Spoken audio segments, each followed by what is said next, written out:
Der er mange, der taler om at få at vide, hvor lang tid man har tilbage. Ja. Har du fået det at vide? Eller jeg ikke kan tåle medicin mere. Så siger jeg sådan, hvad fanden gør vi så om 10 år? Så siger jeg, Lars, du er der ikke om 10 år.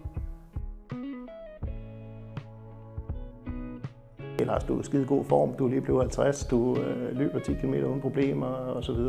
Har tidligere haft lidt ondt i ryggen i forbindelse med løb og også noget andet, og en hofte, der skyder lidt frem, fordi at man måske lige har trænet kåren godt nok og sådan noget i forhold til at løbe.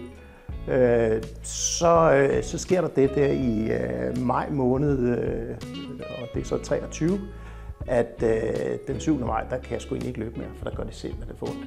Jeg har så ondt i mine ben heroppe, altså i ydersiden af mine ben og op i ryggen til mit AC-led og hele vejen rundt der, og der begynder jeg så at gå til kiropraktor og fys og alle forskellige former for kloge hoveder, fordi der er ikke rigtig noget, der hjælper. Det, der så viser sig, det er jo, at det bliver ikke bedre. Jeg går til lægen i det der forløb, fordi jeg har også lidt for højt kolesteroltal, og får testet den forbindelse. Den forbindelse snakker med lægen om det, så siger han, Lars, du skal ikke testes for dit PSA-tal, altså prostatatallet, fordi at, vi er sgu alle over 50, der har vi lidt for højt tal og så videre. Så skal vi lige pludselig til at forholde os til, hvordan den hænger sammen og sådan noget. Og jeg kører lidt videre, og jeg spørger til den der ryg der, og han siger, der er ikke noget med ryggen, du skal bare gå til fysen og kiropraktoren, som du gør nu, og så er jeg ikke bekymret for det.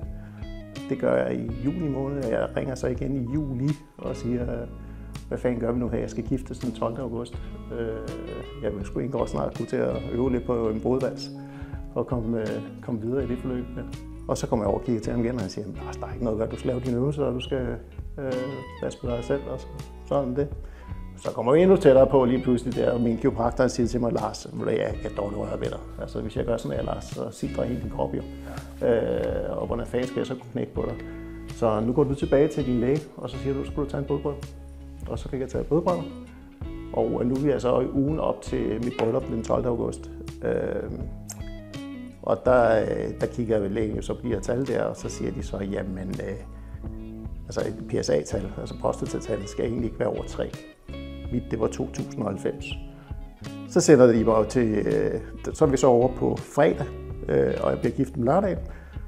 Der er jeg på Roskilde og på Slærte, og de kigger bare på det, og så siger det er bare i gang med behandling med det samme, Lars, og vi indlægger dig, og så udskriver vi dig igen, fordi du skal jo giftes i morgen. Så jeg skal til bryllupsrejse på mandag. Så siger jeg, den kommer du ikke på, altså det kan du godt lige ringe og sige, at du rejser ikke på stedet mandag. Jeg kan sådan set næsten heller ikke gå på det tidspunkt. Så udskriver de mig, fordi jeg skal kunne komme ind om mandagen og blive scannet og alle de her forskellige, der er jo mange forskellige typer scanninger, jeg skal igennem, og de skal styre på mig. Så det bliver en hård uge, der så kommer der. Så i stedet for at være på bryllupsrejsen, jamen, så ligger jeg i diverse scanninger og alle mulige stråler, og de får kigget på mig. I løbet af ugen, så siger de så, Lars, det er jo ikke skide godt med alle de der metastaser, du har i kroppen, og de sender mig så sender billederne ind til Ride, hvor de kigger på det, og de siger så, jamen, vi kan ikke rigtig gøre noget ved det, fordi vi har ikke noget sted, hvis vi skal hæfte noget metal på dig, eller bygge din rygsøjle op igen, så er det jo spist, men vi kan ikke gøre noget. Så begynder man stille og roligt at finde ud af, at det er egentlig ikke så godt det her, at det er ens knogler, der begynder sådan at stille og roligt falde fra hinanden. Og så kører showet ellers med kemo og det hele derfra. Men hvornår fortæller du det til familien? Ja, de får det jo alle sammen at vide. Altså, til selve brylluppet, der ved alle, at jeg ligger rigtig rundt inden og sagt, at I skal lige vide en ting, at det er altså ikke skide godt. Så folk vidste det godt til brylluppet. Der er mange, der taler om at få at vide, hvor lang tid man har tilbage. Ja. Har du fået det at vide? Både og, fordi at da jeg sad der i november måned og december her i sidste år, og for at vide, at hvordan er det med, eller jeg ikke kan tåle medicin mere, så siger jeg sådan, hvad fanden gør vi så om 10 år? Så siger han, Lars, du er der ikke om 10 år. Så siger han, ja, det er jo også lidt trist. Hvad fanden gør vi så? Så er det så Elise sidder ved siden af, hun er med til alle tingene. Når vi har de her samtaler, så siger hun sådan, Lars, det behøver vi ikke at vide. Altså, det skal du sgu ikke vide om. Så jo, men jeg kan jo selv regne ud, hvordan tingene hænger sammen. Altså, det skal lige siges, bare det at skulle skrive til dig, efter du har lavet et opslag på vores fælles ven, slankekur, jeg sidder og kigger på den her besked i 1,5 døgn, for jeg tænkte, skal jeg spørge Lars, om vi kan tage en snak? Men det er også kun fordi, du har charme, selvtillid, og kan du huske det, jeg sagde det? Nu har jeg jo hår igen. Ja, præcis. Hvor da du siger, du kan sagtens sige det der lækkert hår, og så siger du så, det der vokser ud, det er kraftigere. Du har meget humor, og den er sort, det er rigtigt, og det er den måde, man kommer igennem tingene på. Ja. Hvor er der mange grimme aspekter i den her sygdom. Nej, det er ikke så rart. Nu har jeg jo selv stået på sidelinjen og været pårørende. Ja. Du har 2 gange 10 gange kemo tilbage, ikke? Altså, jeg har fået de første 10 behandlinger på livsforlængende kemo, ikke? Og der er 30 i alt. Ja. Så nu har jeg lige, og det er derfor, jeg har fået blodprøve i dag, det er fordi, nu har jeg lige en måneds pause på den her del af det, så ser man, hvor lang tid der kan gå, inden man kører videre på den næste fase af kemo. Ja. Ja. Puh. Ja, så kan man selv sidde og regne ned, hvor lang tid der er tilbage. Jeg frygter at skulle fortælle dig til min søn her. Det er det værste, du kan gøre. Altså, det var faktisk... Det var tanken. Min søn spurgte mig i går, sådan, hvad så far? Har du en hård uge? Ja, det synes jeg. Nå, hvad skal du? Og jeg tror ikke fortælle ham. Nej, fordi det er ikke før, altså, måske senere, altså whatever. Fordi hvis jeg fortalte dem, at jeg skal ned og tale med Lars, så vil han gå i hundene. Men er vel også villig til hvad som helst. Ja, jeg har ikke noget tab. Nej. Men du er sgu cool, Lars. Altså, men det er jo rigtigt, du har ikke noget tab. Nej, okay, hjælpe nogle andre ved at gøre det. Så kunne det også være fint, ikke? Om der er rigtig mange, som går ned i det sorte hul.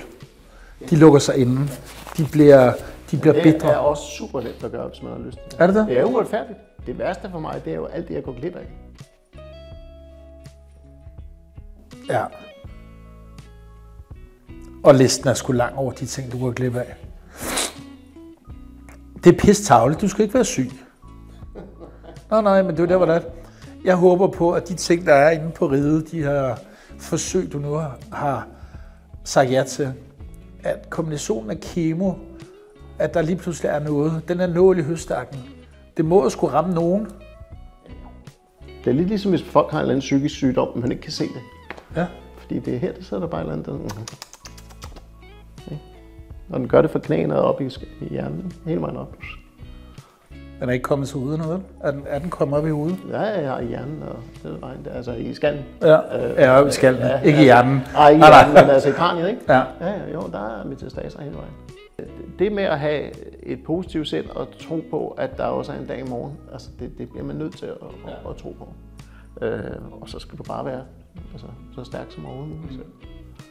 Der er ikke, det er sgu det vigtigste. Så er det jo det der med at kunne dele. Og altså, har man noget tæt på, der er jo ikke alle, der har. Jeg er så heldig så meget at være lykkelig gift og have nogle skønne børn og så bonusbørn og så videre. Altså, det giver jo en helt anden styrke, når det hele hænger sammen.